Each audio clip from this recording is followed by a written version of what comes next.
Hi guys, welcome back to A Voice in the Influence. It is your girl Tykeesh T. Lemons, and I'm here with another episode of A Voice in the Influence. And today I am talking about my thoughts on the George Floyd case and just everything, not the actual case, but what we have been witnessing with the protesting and the rioting, and also, the death of George. I seen the video and I couldn't even finish watching it, to be honest. I just seen the officer's knee in his neck, and I was done after that. I couldn't even, you know, um watch it anymore.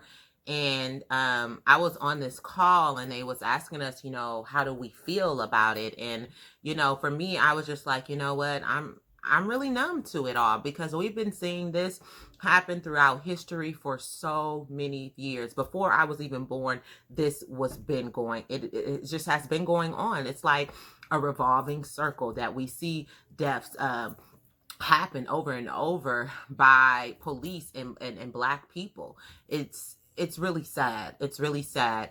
And what I really want to speak to is how we respond. How we respond. Because it is sad. It is really sad, because we know this situation is an evil situation. To see someone's knee in someone's neck and the person constantly saying that they can't breathe, that is nothing but evilness. That is demonic to me.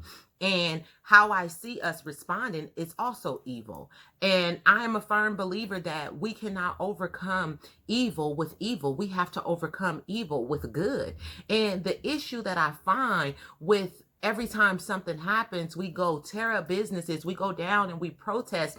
Even with protest, we're not getting the results that we're looking for. So when are we going to open up our eyes, open up our minds, open up our hearts, and find another way to respond so that we can actually be effective, so that we can actually have our voices heard in the right manner? Because what happens is, when we decide to respond in evil, what they choose to do is control the narrative. You hear them speaking to how we're acting, and it's the story has moved from what actually happened, the white on black brutality. It has moved from that and is focused on our works and how we are responding in evil. And so my thing is, don't allow the media to push the narrative to you vandalizing businesses, you going down there and starting more chaos. What is that going to do to us as a community? All that's going to do is allow them to continue to push the narrative that they have been doing for thousands and thousands of years, claiming that we are animals. But we know that we are smart. We know that we have power. We know that we can move mountains if we just believe in ourselves. So why can't we get together as a people, put our minds together, and find a better way to be effective, find a better way to come forth and actually push the narrative in the way that we want it to be pushed, and to really get justice done, so that we don't continue to see this happen over and over and over. People put their minds together to build social media. Now everybody's on social media. Businesses is using social media. Most people's profits are coming from social media, just the marketing within itself. So that shows that we can come together and create something that really have our voices heard. We can really go to Washington, do whatever it is that we need to do as a people, and make things happen. But ultimately, if you really get to the root of the situation, and this is what I want to shed a light on, is that these people that are responding in anger and terrorizing businesses and protesting the way that they are not only responding to what's going on right now, they are responding to the anger that is inside of their heart, and this is their outlet. This is their outlet. This is the way that they choose to express their pain of what they're feeling. Not just on the white and black brutality and the racism and all of these different things that we see actually happening with violence, but also the things that they're experiencing in their home, also the things that they're experiencing in their relationships, ways that they have not been able to express it. This is their opportunity to express it. And what I want to say to you, if you are one of those people who have expressed your anger in that way, that is actually a therapeutic way of transferring negative energy into something positive. If any of you watched the reality show Love Goes, when they were talking about their childhood trauma, they went to an open field and it was a bunch of glass, it was a bunch of just furniture out there, and they had bats and they hit the bats and they hit the bats and talked about their anger and what they've experienced so that they can transfer that energy. So when you see these people out here rioting and doing all these things, sometimes it's not even all about just that situation. They are transferring energy of things that they have been feeling within themselves. That is what's actually going on. And see, as Black people, what I want you to understand is that we have fallen victim to the narrative that these people have been pushing for so long, because we laugh at therapy. We think that we stereotype it and we allow ourselves to laugh when really that is your own stupidity, because therapy actually works. You need someone to talk to, especially my Black males. It is hard for them to open up and really talk about what they really feel. Most Black males don't express and be vulnerable even to their partners and tell how they truly feel in the inside. And we have to stop that. We have to understand that we need to speak about our feelings, because when you suppress your feelings and you do not speak about your feelings, it comes out in the way that we've seen it come out. And then they drive the narrative and put us in this negative light. And so when they gun us down and when they kill us, they feel like they have reason to do it because they say we out here acting like animals, right?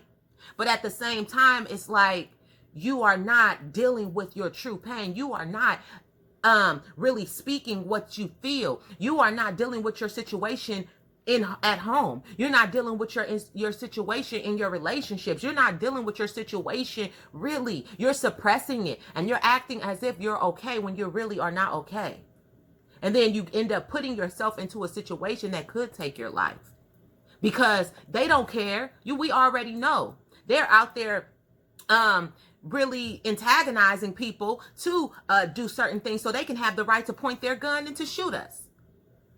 We got to be more smarter. We have to, on an individual basis, it's time for us to recognize our pain. It's time for us to go to therapy. It's time for us to get coaching. It's time for us to open up and to speak what we truly feel, because the Bible tells us out of the heart flows the issues of life. So if you have a hardened heart, if you have never dealt with the abandonment of your father, the abandonment of your mother, the fact that your mother and father was on drugs, and when I'm talking about dealing with it, I'm talking about really expressing how it made you feel. I'm talking about expressing the fact that you never felt good enough, expressing the fact that you always felt abandoned, expressing the fact that you still feel insecure, expressing those facts and dealing with those emotions and finding the root of the problem. Where is it coming from? See, because when we do that, when we take the time to deal with our pain, then we are going to be a sound mind. We're going to have a sound mind, and we're going to be able to convey our messages in a way that it touched the hearts of people. We are going to be able to speak clearly to the people that are in charge and let them know this is what we want to happen. Because at the end of the day, what y'all have to realize is every person is powerful. They need our vote. They need our money to move the economy. They need us.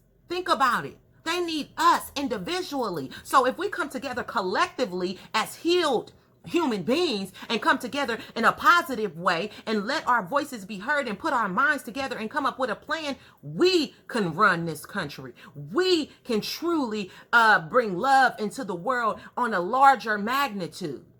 We can do it, but it's going to take us to heal. We need to heal. Now, I am not disregarding what these people have done to Black people, but what I'm saying is we have to respond in a different way because we see that the old way is not working. We see that it's not working. It's not working. And no matter what you use to try to validate or to excuse your behavior of negativity or evilness, is still wrong. I don't care if these multi-billion-dollar businesses. So what? Why? Think about it. If you was a multi-dollar business owner, would you want someone coming vandalizing your stuff? No, you would not. So at the end of the day, it's still evil, and we can't overcome evil with evil. We have to overcome evil with good.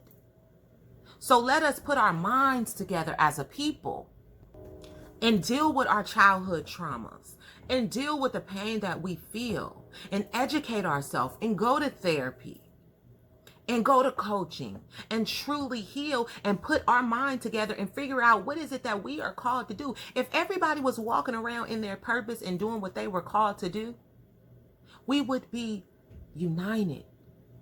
We would have compassion for one another. There's no way they will be able to treat us the way that they treat us. But they treat us the way that they treat us is because they dictate how we're going to respond. All they have to do is do something that they've been doing, and they end up controlling the narrative. It's time that we control the narrative. And how do we do that? We need to start showing up for our children. I go to parent-teacher meetings at my daughter's school, and it's like 1 or 2 parents in there. But you say you care about your children. And then you have to think that, okay, a lot of people work and sometimes they can't make it. But that's another way that they have controlled our narrative. Okay, people aren't showing up. They don't care about their children. But no, we got to work and we have to pay the bills. And sometimes, we don't have babysitters to watch our children. And so we can't show up to certain things, right? I mean, that's not an excuse, because there are some people who can show up and they just don't. But I'm saying for the majority of people that are working, what we have to realize is sometimes we're in jobs that we don't even want to be in. But the reason why we are in these jobs because we feel like we have to provide for our children to keep our household, which is true. But the truth of the matter is that if you really healed your pain and you really had a clear heart, then you will be able to have a sound mind, and you will be able to create on a level that will put you in a position so that you have time to do the things that truly matters, like being there for your children and figuring out what your children are dealing with on a daily basis at school, and to make decisions for your life that truly makes you happy, and not because you feel obligated to have to pay for the bills and everything. See, that's operating from survival mode. And then you're going to say, well, if I don't pay for it, then who going to do it? Which is true. But at the same time, you have to identify what you truly feel. I really don't like this job. This is not what I really want to be doing. I really want to be doing this. And then what happens is we make an excuse for why we can't do it. Right? Because I don't have enough money to do it. I don't have this. I don't have that. But see, that's coming out of negativity. That's making excuses, because God says, where there is a will, there is a way. God says that all things are possible. You can do all things. It says all things are possible with God. So that means that nothing that you truly want to do, that you feel like you should be doing, is off limits to you. The key is your mind. The key is the pain that's in your heart that's keeping you from doing what you feel like you should be doing. See, and that's what I'm talking about. We have to deal with our feelings, deal with our pain, deal with who we truly are, so that we can respond in different ways, so that we can understand that God is within us. And if God be for me, then who can be against me? Greater is he that is in me than he that is in the world. If we truly believe that, if we truly believe that there was a greater spirit within us than that was in the world, then we wouldn't be acting, responding in anger, terrorizing things, and doing all these different things to let people know, hey, because what you're really doing is you're crying out. You're crying out. But let's cry out to God with what we really feel, so that we don't have to cry out to man. No, we can demand. Because greater is he that is in me than he that is in the world. So what are we doing for our community? What are we doing for our community? How are we helping people in our family? What are we doing as a people, individually? Because that matters. That is the example for how we come together collectively. So this is more than about this situation, because we've been seeing it over and over and over and over. It's time for us to wake up and do the work on ourselves individually. Heal our pain so we can deal with things correctly, so we can speak, and so that we can truly get the change that we are looking for. Nothing has ever come out of evil. We have to overcome evil with good. So I challenge you to find the good in you and use that to speak, because you still have something inside of you that God wants you to do, and you can do it. But please, my brother and sister, do it with peace, do it with integrity, so that we all can benefit from the good that is in you.